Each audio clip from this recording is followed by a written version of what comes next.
Good day, guys, and you guys are welcome to this another episode. And today we'll be talking about some gonadotrophin hormones. All right, we'll be talking about a very important hormone that affects the reproductive system of a human being.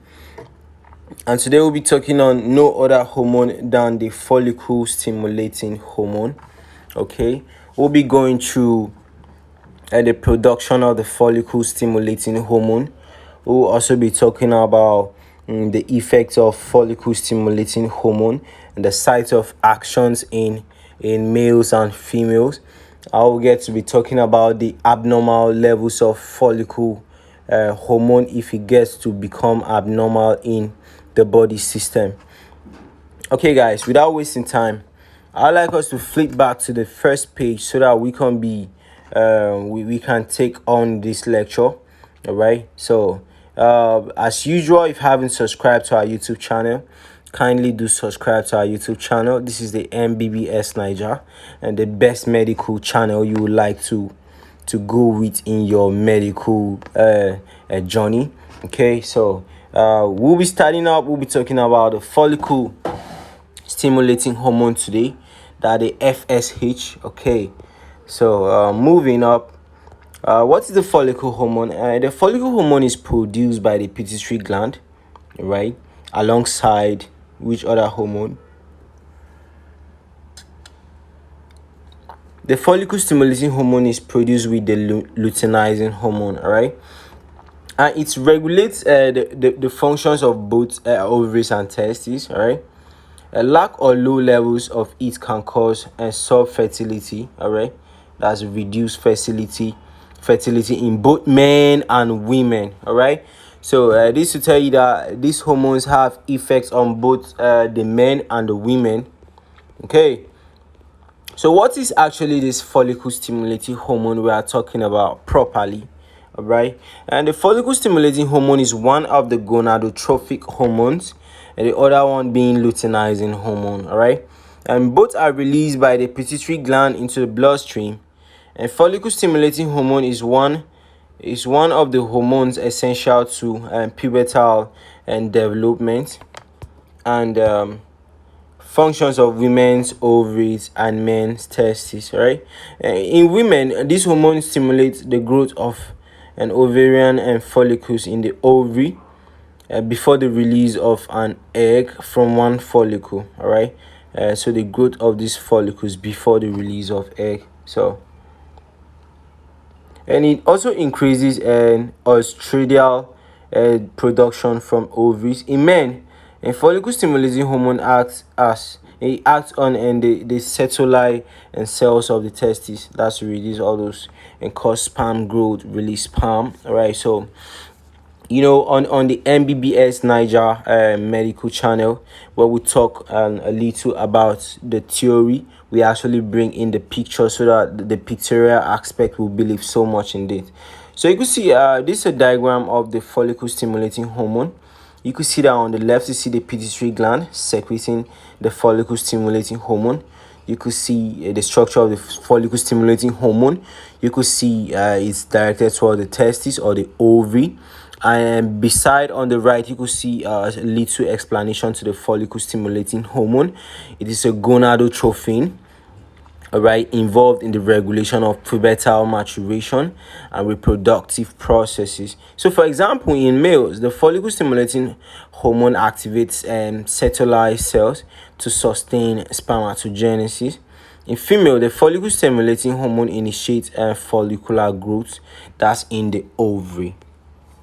Okay, another picture of the follicle stimulating hormone. On the going from the left to the right, you could see the explanations, right? Just the same explanation. Okay, so, and how is it controlled? If this hormone is so important, okay, if it is so important, what controls the release of this hormone? Right.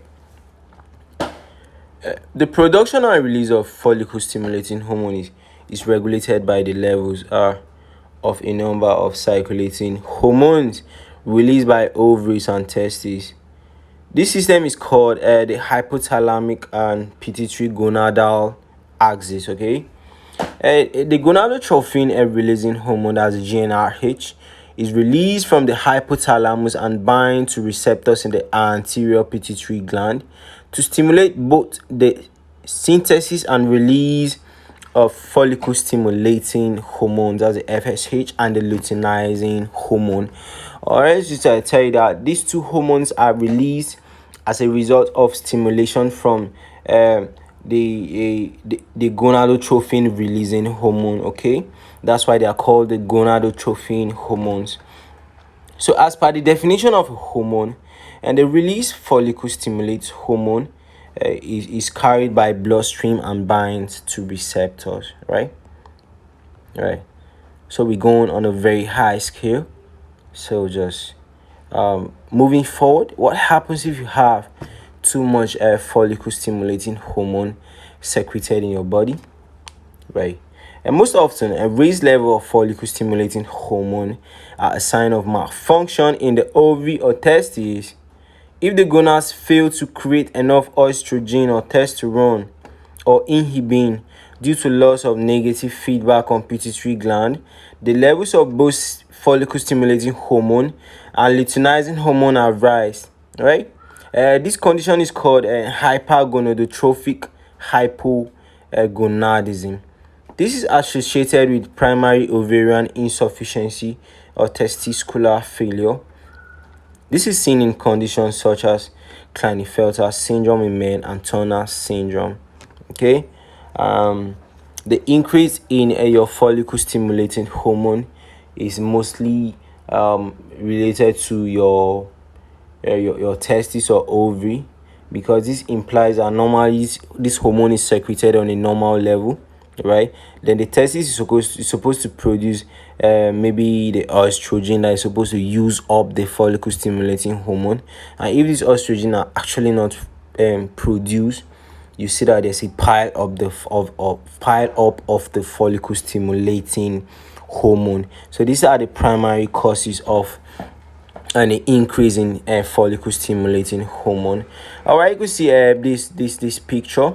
You could see that the gonadotrophin releasing hormone acts on the pituitary gland to release the follicle stimulating hormone, which acts on Sertoli cells of the testes and acts on germ cells, all right? Acts on testosterone too. All right, so you see, this is another picture of the follicle stimulating hormone released from the anterior pituitary gland, the anterior lobe, all right? It acts on ovaries to produce estrogen or progesterone. Okay, so having seen the excess volumes or levels of the follicle stimulating hormone, what actually happens if your follicle stimulating hormone level is actually below the average? In women, a lack of follicle stimulating hormone leads to incomplete development at puberty and poor ovarian function. Okay, your ovaries won't really function well, right? In this situation, ovarian and follicles do not grow properly and do not release an egg, thus leading to infertility. Since levels of follicle stimulating hormone in the bloodstream are low, this condition is called hypogonadotrophic hypogonadism, right? This is seen in condition called Kallman's syndrome, right? It's another picture showing the follicle stimulating hormone. You can see that is released from the anterior pituitary gland, right? Acts on the males, it acts on the testes. On the females, it acts on the ovaries, and so on and so forth. Okay, guys, with this, I would like to gladly tell you guys that we have come to the end of this lecture on the follicle stimulating hormone, that's a FSH. And I would like to thank you guys for watching this lecture from beginning to end.